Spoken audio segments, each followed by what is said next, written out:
Motor cycle کے ساتھ واپس آئے گا کہ نہیں, وہ لٹ تو نہیں جائے گا, امن نہیں ہے.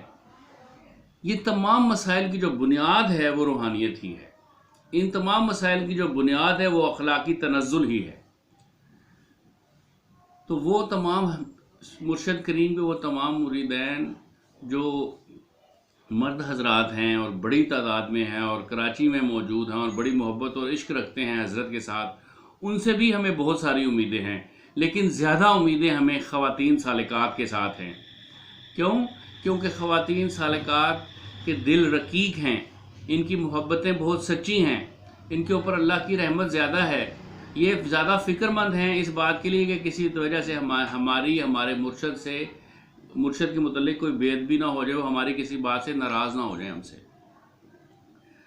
تو میری بیٹیوں, میری بہنوں, یہ جو نعمت ہے آپ کے پاس نفی اثبات کی, یہ بڑی عظیم دولت ہے. نفی اثبات کرنے کا صحیح طریقہ سیکھ لیجئے, بار بار سیکھیے, کسی کو استاد بنا لیجئے, اس سے پوچھ لیجئے, پھر اس کے مطابق نفی اثبات کیجئے. نفی اثبات اس وقت تک فائدہ نہیں کرتا جب تک ہم نماز نہ پڑھ رہے ہوں. نماز ہمیں اس وقت تک فائدہ نہیں کرتی جب تک ہم سات اللطائف کا ذکر نہ کر رہے ہوں. ان سب کے لیے تھوڑا سا ٹائم نکالیں. آپ بہت کمال کا کام کر سکتی ہیں. آپ کراچی کا مقدر تبدیل کر سکتی ہیں. وہ اقبال نے کہا تھا کہ ہر شخص ہے ملت کے مقدر کا ستارہ. وہ ہر شخص آپ ہی ہیں. آپ کے دل میں اللہ نے اپنے ذکر کا نور بھر دیا ہے, اس پہ سکینہ نازل کر دیا ہے, اس میں محبت اور سوز و گداز پیدا کر دیا ہے. اگر آپ تھوڑا سا اور یہ ذکر کریں, تھوڑی سی اور نفی اثبات کی مشق کریں, تو یہ جو آپ کا باطن کا نور ہے یہ آپ کے ارد گرد کے لوگوں تک بھی پہنچنا شروع ہو جائے گا. حضرت امام جعفر صادق رضی اللہ تعالیٰ عنہ کے پاس ایک شخص آیا اور اس نے آ کے عرض کی, حضور دین اسلام کی تبلیغ کے لیے میں فلاں ملک جا رہا ہوں. آپ نے فرمایا, اچھا اب تو نے ارادہ کر ہی لیا ہے جانے کا تو ٹھیک ہے, تو چلا جا, لیکن ہماری ایک نصیحت یاد رکھنا. اور وہ نصیحت یہ ہے کہ جہاں پہ جاؤ اور لوگوں سے ملو اور لوگ کہیں گے تقریر کرو, تو وہاں پہ تقریر نہ کرنا, کلام نہ کرنا, لوگوں کے سامنے گفتگو نہ کرنا, کوئی قرآن نہیں سنانا. تو اس نے کہا, حضور جب میں قرآن نہیں سناؤں گا, جب میں حضور صلی اللہ علیہ وسلم کی حدیث نہیں سناؤں گا, جب میں عبرت کی باتیں نہیں بتاؤں گا, جب آخرت کے احوال بیان نہیں کروں گا, تو لوگوں کے دل میں اسلام کی محبت اور رغبت کیسے پیدا ہوگی؟ میں کیسے لوگوں کو تبلیغ کروں گا؟ حضور نے حضرت امام جعفر صادق رضی اللہ تعالیٰ عنہ نے فرمایا, اگر جس شخص کو تمہاری خاموشی سے فائدہ حاصل نہیں ہوگا, اس کو تمہارے کلام سے بھی فائدہ حاصل نہیں ہوگا. تو ہمارے شیخ ہم سے چاہتے کیا ہیں؟ وہ کیا یہ چاہتے ہیں کہ آج کے دور میں ہم کسی جنگل میں جھوپڑی بنا کر بیٹھ جائیں اور وہاں پہ بیٹھ کے رابعہ بصری کی طرح ذکر اذکار کریں؟ نہیں, مقصد یہ وہ زمانہ نہیں ہے جو جنگل میں جا کے بیٹھ جانے کا ہے. یہ وہ زمانہ ہے کہ جس میں ہم شہروں میں جو موجود ہیں وہ اللہ کا ذکر کریں اور اکٹھے ہو جائیں, ایک پلیٹ فارم پہ آ جائیں, خود کو ایک فورس محسوس کریں اور اس پیغام کو کم از کم اپنے ارد گرد میں سے کسی ایک خاتون تک پہنچا دیں, کہ اپنے شیخ مکرم کا تعارف کروائیں کہ ہمارے ایک بزرگ ہیں, ہمارے ایک پیر ہیں, وہ بڑے کامل ولی اللہ ہیں, ان کی نظر میں بڑی تاثیر ہے, ان کی دعاؤں میں بڑی تکمیل ہے, ان کی توجہ سے انسان سلوک اللہ کی محبت کا راستہ تیزی سے طے کر لیتا ہے, نماز کا شوق پیدا ہو جاتا ہے, ذکر کی کیفیات قلب میں پیدا ہو جاتی ہیں, زندگی سنت کے مطابق ہو جاتی ہے. آپ بھی تشریف لائیں اور ان کا کلام سنیں, آپ بھی تشریف لائیں, اور جو خواتین کی محفل ہے اس میں اللہ کا ذکر ہم بیٹھ کے کرتی ہیں, اس ذکر میں آپ بھی شامل ہو جائیں. اتنے سے جملے ہی عرض کرنے ہیں. دلوں کو پھیرنے والی اللہ کی ذات ہے. جب ایک عورت ٹھیک ہوتی ہے, جب ایک عورت کی اصلاح ہوتی ہے, جب ایک عورت کو اللہ کی محبت و معرفت حاصل ہو جاتی ہے, جب ایک عورت کے دل میں خوف خدا پیدا ہو جاتا ہے, تو وہ پورے کے پورے گھر کو تبدیل کر دیتی ہے. پورے کے پورے گھر میں انقلاب آ جاتا ہے. اس کی گود میں جو بچہ ہوتا ہے اس کے قلب میں بھی نور پیدا ہو جاتا ہے, اس کی تربیت بھی روحانی طریقے سے اور اسلامی طریقے سے ہو جاتی ہے. تو گزارش یہ ہے کہ خود کو اکیلا اور تنہا نہ سمجھیں, اور حضرت جو فرما رہے ہیں, حضرت جو چاہ رہے ہیں, اس کو کرنے کی کوشش کریں, چاہے نتیجہ کچھ بھی ظاہر ہو. نتائج اللہ کے ہاتھ میں ہیں, نہ ہمارا کام عمل کرنا ہے. آپ سے گزارش یہ ہے کہ کراچی کے سیاسی مسائل کو محسوس کیجئے، کراچی کے معاشی مسائل کو بھی محسوس کیجئے، کراچی کے مذہبی مسائل کو بھی محسوس کیجئے، کراچی کے خاندانی اور معاشرتی مسائل کو بھی محسوس کیجئے، اور ان کی اصلاح کے لیے، ان میں بہتری لانے کے لیے فکر مند رہیے۔ ایک پلیٹ فارم پہ اکٹھے ہو جائیے، آپس میں یونائٹ ہو جائیے۔ یاد رکھیں، دنیا میں بڑے لوگ وہی ہوتے ہیں، جو بڑا کام وہی لوگ کرتے ہیں جو بہت زیادہ پازیٹیو سوچتے ہیں۔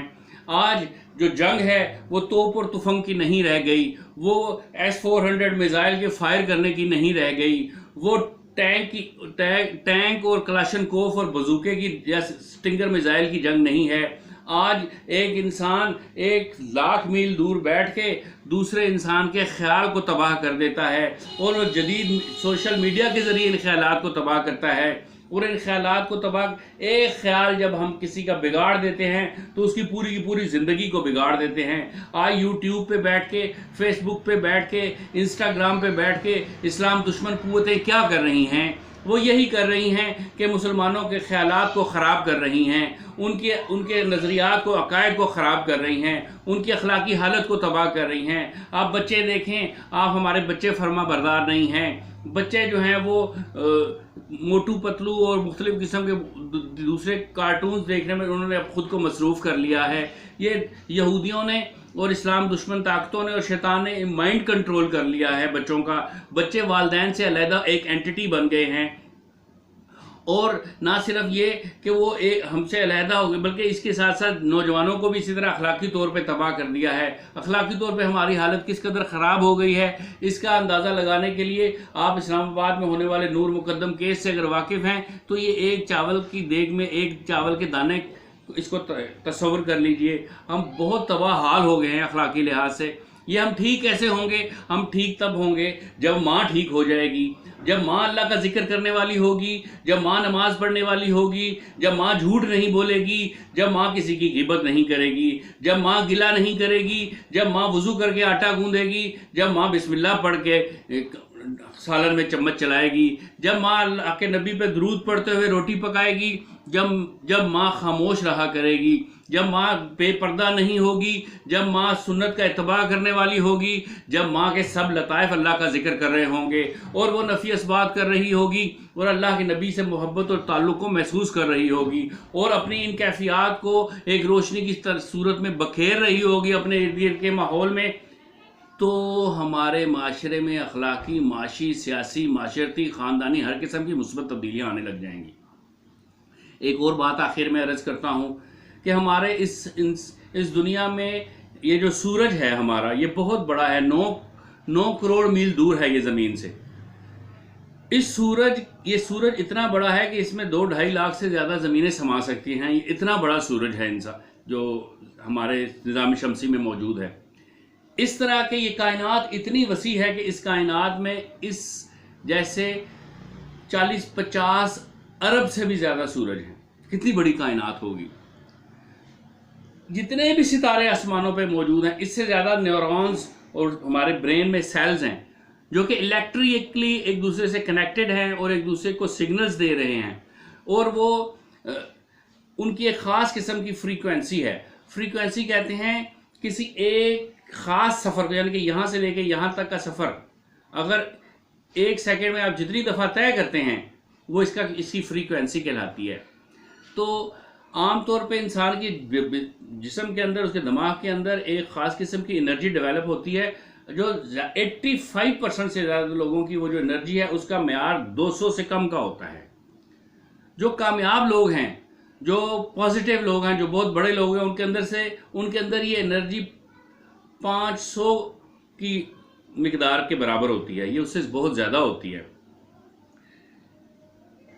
جب یہ کیسے پیدا ہوتی ہے لوگوں میں کہ وہ جب ان کی انرجی کا لیول بڑا ہو جاتا ہے، تو اس بات کے اوپر پوری دنیا میں ایک تحقیق ہو گئی ہے کہ، اور یہ ثابت شدہ ایک سائنسی حقیقت ہے کہ وہ لوگ جن کی انرجی کا لیول، جو انرجی وہ ریلیز کر رہے ہوتے ہیں، ان کا برین ریلیز کر رہا ہوتا ہے، وہ 500 سے جب اوپر لیول جاتا ہے تو یہ وہ لوگ ہوتے ہیں جنہوں نے دنیا میں آنے سے لے کر اپنی زندگی کے آج تک ان کے ساتھ جتنے بھی ظلم ہوئے ہیں، جتنی بھی زیادتیاں ہوئی ہیں، ان سب کو بغیر کسی وجہ سے دل سے معاف کر دیا ہوتا ہے۔ یہ عفو و درگزر کو اختیار کرنے سے بندے کے اندر یہ انرجی پیدا ہو جاتی ہے. تو آپ کے لیے آپ کو فاطمہ جناح سے زیادہ اہمیت کی حامل ہیں. آپ آج کے دور میں رابعہ بصری سے زیادہ اہمیت کی حامل ہیں، کیونکہ وہ چیلنجز رابعہ بصری کو اور فاطمہ جناح کو درپیش نہیں تھے جو آج کی ایک صوفی خاتون کو درپیش ہیں. آج آپ نے اپنے بچے کے سر پہ تو شفقت کا ہاتھ پھیرنا ہے، لیکن اپنے ہمسائے کے بچے کے سر پہ بھی شفقت کا ہاتھ پھیرنا ہے. آج کے دور میں آپ کے لیے یہ ایک چیلنج ہے کہ آپ پردہ کریں. علماء کرام فرماتے ہیں، اولیاء اللہ فرماتے ہیں کہ عورت کے دو ہی کام ہیں، ایک وہ نماز پڑھے، دوسرا وہ پردہ کرے. وہ پردہ ہر غیر محرم سے بھی کرے، وہ اپنے ارد گرد شریعت کے مطابق کرے. حتیٰ کہ یہ جو علماء کرام ہیں، جو بزرگ ہیں، صوفیاء کرام ہیں، پیران عظام ہیں، ان سے بھی شرعی پردہ کرے. شریعت میں پردے کے حکم کی بہت بڑی اہمیت ہے. حضور کی حدیث ہے، آپ نے فرمایا کہ قیامت والے دن اللہ سبحانہ وتعالیٰ عورتوں کے پردے کو جنت میں بھی نہیں توڑے گا.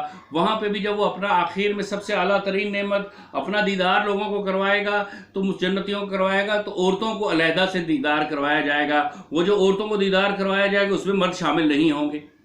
یہ خاص شرف دیا جائے گا ان عورتوں کو جو دنیا میں شرعی پردہ، شریعت کے مطابق پردہ اختیار کیے ہوئے تھیں. تو آپ کراچی کی ماں ہیں، آپ کراچی کی بیٹی ہیں، آپ کراچی کی بہن ہیں. آپ نے کراچی ایک گھروندہ ہے، اس گھروندے کو تعمیر بھی آپ نے کرنا ہے، محفوظ بھی آپ نے کرنا ہے، پاک بھی آپ نے کرنا ہے. اللہ کے ذکر کو چھوٹا خیال نہ کیجیے، میرے شیخ کی صحبت کو اور ان کی نسبت کو چھوٹا خیال نہ کیجیے. ایک پلیٹ فارم پہ اکٹھے ہو جائیے. نہ صرف تو یہ ذکر کیجیے، پر یہ نہیں ہونا چاہیے کہ ایک سالکہ ہو، ایک میری بیٹی ہو، وہ سات اللطائف کا ذکر بھی کرتی ہو، وہ نفی اسباب بھی 1000-2000 دفعہ کم از کم روز کرتی ہو، اور اس کے ساتھ ساتھ وہ جھوٹ بھی بولتی ہو، وہ غیبت بھی کرتی ہو، وہ چغلی بھی کرتی ہو، وہ فتنہ بھی کرتی ہو، وہ اپنے شوہر کے آداب بھی بجا نہ لاتی ہو، اس کے اندر عجز و انکساری بھی نہ ہو. ایسی صورت میں کما حق کو فائدہ نہیں پہنچتا ذکر کا. اسلام نے جن کاموں کے کرنے کا حکم دیا ہے وہ احکامات کم ہیں، اور جن کاموں کے کرنے سے منع کیا ہے وہ احکامات زیادہ ہیں، دگنے سے بھی زیادہ ہیں. تو آپ سے گزارش یہ ہے کہ آپ مجھے اپنا بھائی سمجھ کے، اپنا بیٹا سمجھ کے آپ مجھے معاف بھی کریں گی، اور میرے کوئی ایسا جملہ کہہ دیا جس سے آپ کی دل آزاری ہوئی ہو تو اس کو عفو و درگزر فرماتے ہوئے مجھے معاف بھی کرنے کے ساتھ ساتھ جو میرے منہ سے اللہ نے بھلائی کی کوئی بات نکال دی ہے اس بات کے اوپر عمل بھی کریں گی. اس پلیٹ فارم کو یوں سمجھیں کہ یہ ہمارے لیے ایمان کا درجہ رکھتا ہے. یہ پلیٹ فارم ایسا ہے جہاں پہ آ کے ہمارا ایمان محفوظ رہ سکتا ہے. جب چوکیدار رات کو آواز لگاتا ہے آدھی رات کو، جاگتے رہنا بھائیوں، جاگتا کوئی بھی نہیں ہے، لیکن اس جاگتے رہنا بھائیوں کی صدا لگانے سے چوکیدار کو یہ فائدہ ہوتا ہے کہ اس کو نیند نہیں آتی. جب آپ اللہ کے ذکر کی لوگوں کو دعوت دیتی رہیں گی اور اپنے ارد گرد کی بہنوں کو، بیٹیوں کو دعوت دیں گی، ان کو اس طرف بلائیں گی، ان کو اللہ کا ذکر سکھائیں گی، اولیاء اللہ کی شان بیان کریں گی ان کے سامنے، ان کے دل میں بھی سکینہ نازل ہوگا. اگر ہوا یا نہ ہوا آپ کو ثواب ضرور ملے گا. حضور کی بھی توجہات حاصل ہوں گی، نبی کریم صلی اللہ علیہ وسلم کی بھی توجہات حاصل ہوں گی، اور اللہ کی طرف سے سکینہ بھی نازل ہوگا، مزید پاکیزگی خیالات میں پیدا ہوگی. اللہ سبحانہ تعالیٰ سے دعا ہے کہ میری ان بیٹیوں کو، میری ان بہنوں کو اللہ استقامت عطا فرمائے، اور ان کو ایک پلیٹ فارم نصیب فرمائے، ان کے اندر ایک انقلاب برپا فرما دے، ان کو ایک ملت اسلامیہ میں ایک جسم کی سی صورت ان کی بنا دے، وہ ایک فورس بن جائیں، ایک ایسی روحانی فورس بن جائیں جو روحانیت کو پھیلانے والی ہوں، جو غیر اخلاقی مسائل کو ختم کرنے والی ہوں، جو لوگوں کو بیویوں کے دلوں کو اللہ کے ذکر کی طرف متوجہ کرنے والی ہوں. اور مجھے اور میرے اور آپ سب کے دلوں میں میرے لیے بھی دعا کیجئے کہ میرے شیخ مکرم کی زیادہ سے زیادہ محبت پیدا فرمائے. اور محبت ایسی نہیں ہونی چاہیے کہ کوئی ایک پیر تھے، ان کا وہ اپنے مرید کو ملنے گئے، تو جب وہ گھوڑے سے اترے ان کا میرا گھوڑا تو ذرا باندھ دو، تو اس نے کہا نہیں سائیں میں تو آپ کے ادب میں کھڑا ہوں نا سائیں، میں تو ہاتھ باندھ کے آپ کے ادب میں کھڑا ہوں، میں آپ کا گھوڑا کیسے باندھ سکتا ہوں؟ میں تو ادب کر رہا ہوں، بے ادبی ہو جائے گی میں آپ کے سامنے سے ہٹ گیا تو یہ ادب نہیں ہے. ادب کیا ہے؟ ادب یہ ہے کہ ہمارے شیخ مکرم کی زبان مبارک سے کوئی خیال، کوئی بات سامنے آ جائے، ہمیں پتہ چل جائے کہ ہمارے شیخ کی تمنا یہ ہے کہ ہم فلاں طریقے سے تبلیغ کریں، فلاں سبق اپنے ذکر اذکار اور معمولات اس طریقے سے کریں تو ہم اس کام میں لگ جائیں۔